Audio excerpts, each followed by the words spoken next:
আসসালামু আলাইকুম। ওয়ালাইকুম আসসালাম ভাই। ভালো আছেন ভাই? আলহামদুলিল্লাহ ভাই ভালো আছি। আপনি ভালো আছেন? আলহামদুলিল্লাহ ভালো আছি। কলা বাগান কার আপনার?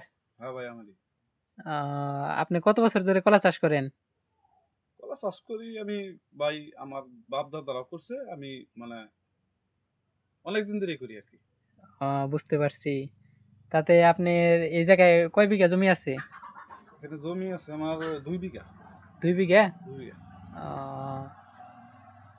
তাতে আপনার কত টাকা খরচ হইছে প্রতি গাছে?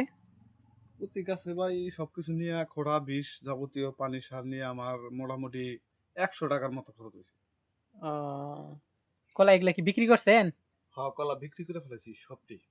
মানে ওরা গাছ গুনতি মানে এক ছড়ি হিসাবে বিক্রি করছে। সরি সরি হিসেবে বিক্রি করছেন? কত টাকা করে বিক্রি করছেন এগুলা? এগুলো ছোট বড় যাবতীয় যা আছে মানে একটা কলা ওরা কাটে দিব ৳৫৪০। আ ছোট বড় যা আছে এভারেজ এভারেজে মানে ৳৫৪০ ৳৫৪০।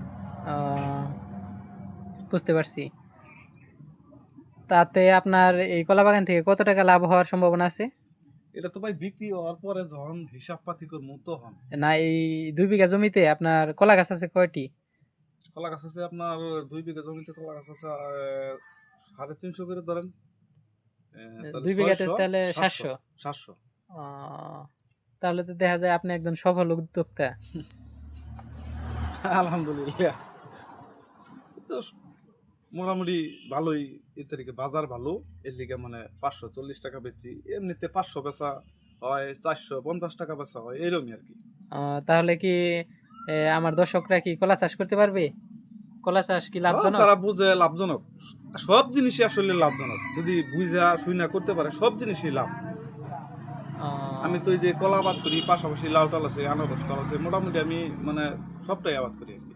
আ বুঝতে পারছি। আপনাকে অনেক, অনেক ধন্যবাদ আমাদের সাথে সাথে থাকার জন্য।